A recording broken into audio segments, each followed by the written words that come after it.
very much. We're so excited to be here. And again, I'm Cowgirl Christy Lewis. My daughter Melinda is 4 years old. And we're happy to be here as part of your summer reading program. We need a helper up here now. Who wants to come up and help us? Okay, front and center in the black shirt, come on up. We're going to have lots of helpers today, so. Okay, come on over here. What's your name? A.B. A.B.? All right, guess what, everybody? What? We have just roped ourselves a calf, or a dogie as they were called. A dogie was a little calf who had lost its mama and was about to be branded.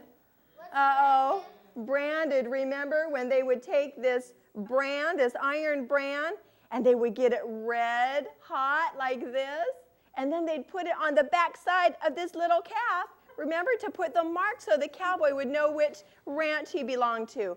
But if I have 10 brands with different symbols sitting over there in the fire, how do I know which one should go on him? Well, it's the one that belongs on his mama, the same one that was on his mama. Is your mom here today? Where is she? There she is. Okay, we're going to have you help us. You can stay right there, though. All right. If we had your little calf right here, this cute little calf, and we're about to put this hot red brand on his posterior, and he can't tell which one's his mama. So he would rope up the calf, look over the herd, and listen to the mama cow bellowing the loudest. Yes, that's right. And then they'd be able to come and get the hawthorn brand and on his posterior. And what would you say if this touched your hide? What would you say? What would he say, guys? I think a big moo, huh? All right, let's give him a great big hand for helping us out here. Thank you. Do you guys want to hear a loud crack of a bullwhip? Yeah? Let me show you what it's made of. It's made of braided leather that's braided from this thick end all the way down to the thin end. Then we have a leather piece called a fall. After that is the popper or the cracker. Now this is what's actually making the noise, is this popper or cracker. It was not made from hitting the animals. The cowboys were very kind to their animals, or they were kicked off that cattle drive. And it was not made from hitting the ground or the brush, because then it would ruin the whip. It'd break the leather. But it was made, I'll do this in slow motion, from making a ripple in the whip, and it would ripple down to the very bottom, where it would form a vacuum of air about the size of a softball like this, that cracker would. And when it finally got to the very end, it would collapse, and that's when you would get the crack. It was going so fast that it breaks the sound barrier, that's right. Okay, so I'll make a few cracks here.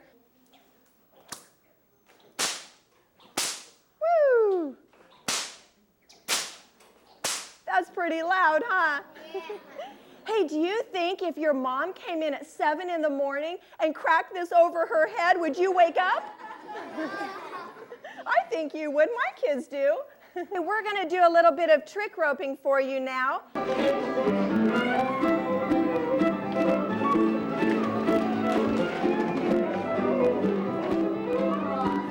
What do you think of Cowgirl Melinda?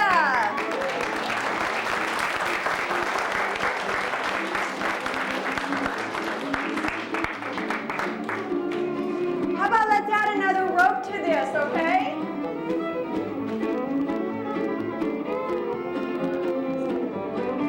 There we go.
go on a cattle drive. Who here wants to go on a cattle drive with us? Okay, 1, come on up. 2, right here. 3 in the pink, come on up. Let's see, a boy 4 in the blue shirt, come on up. Let's see, if somebody hasn't helped me, 5 in the red shirt, come on up. We are going to be taking 2,000 or 3,000 head of cattle with us on our cattle drive, but we might only have 10 or 12 cowboys.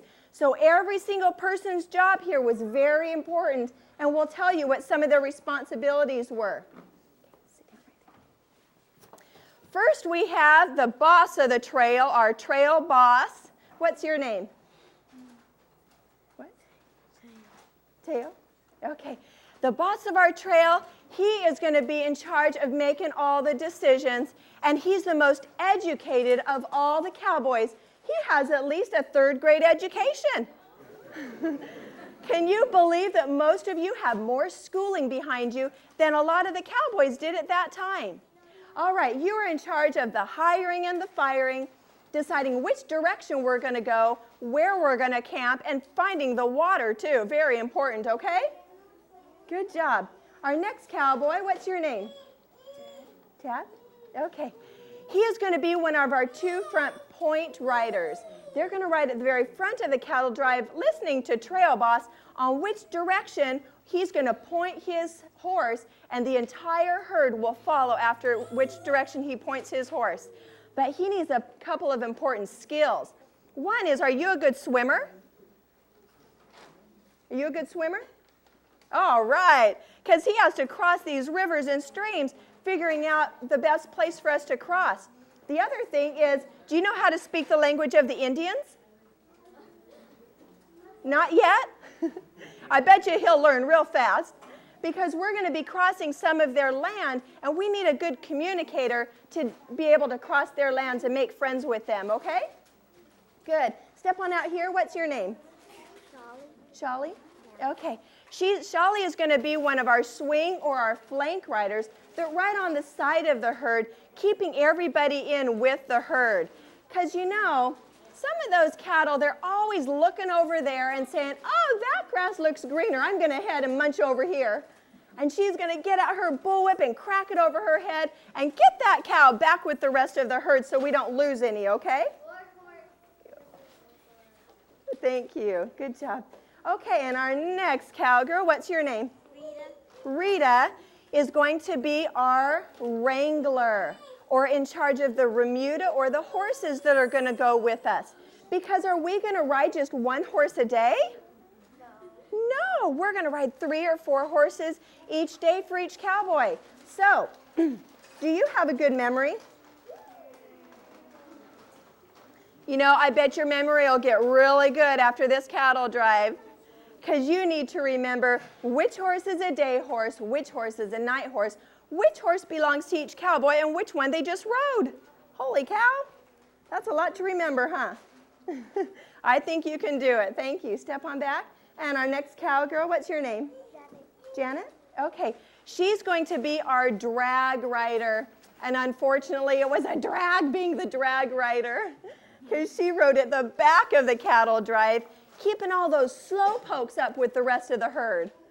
Because, you know, there's always those cows who are complaining and saying, oh, my feet hurt, carry me, carry me. So you need to keep them up with the rest, okay? Good job. Oh, but, almost forgot, what is happening with all those cattle kicking up all that dust? Where's all that dirt going? Back in her face, huh? So she's going to have her hat down low, her bandana. Ooh, she's even came prepared. Look at her. Her bandana up high over her nose. And at the end of the day, when she takes that off, she's going to have a black stripe of dirt right across her eyes. What is she going to look like? Yeah, a raccoon or a bandit, I think. But we need you on our cattle drive, okay? Good job. Step on back. And our last cowboy, what's your name? Abdul. What? Abdul? Okay. Who have we not talked about yet? The cook. Giving him his spoon. Thank you. Start stirring your chili.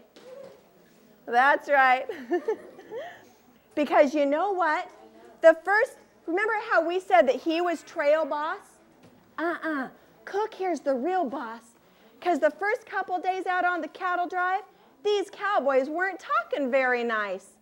And he's got to teach them a lesson. Because you know what I think I just heard those two at the end say? Cook, about your cooking? They just said that the potatoes you made were as soggy as mud. Was that very nice? No. How about this, Cook? Let's get out a little bit of hot red chili pepper and add to the chili.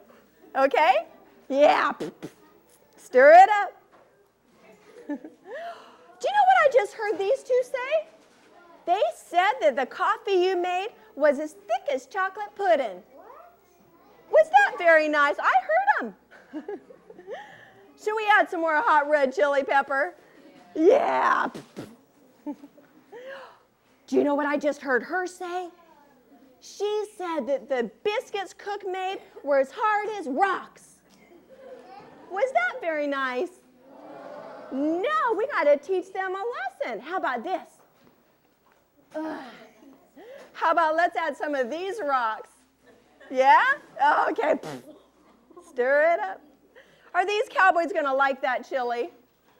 No. Are they going to learn to talk nice from now on? Yeah. Okay. We're going to show you what a great group of cowboys and cowgirls we have here because they want to show you how they do trick roping. Just with your wrist. There you go. Good. Keep it going. Let's see how you did. Just hold the end, the very end. There you go. And just with your wrist. There you go. Keep it going now. Very good. Just with your wrist. Yeah. Just with your wrist now. There you go. And let's get you going. Okay. Oh, no, this one's fine. Okay, go a little bit faster just with your wrist. There you go. There you go. There you go. Keep it going now. Just with your wrist. Excellent. What do you think of our cowboys and cowgirls? Right in front of you.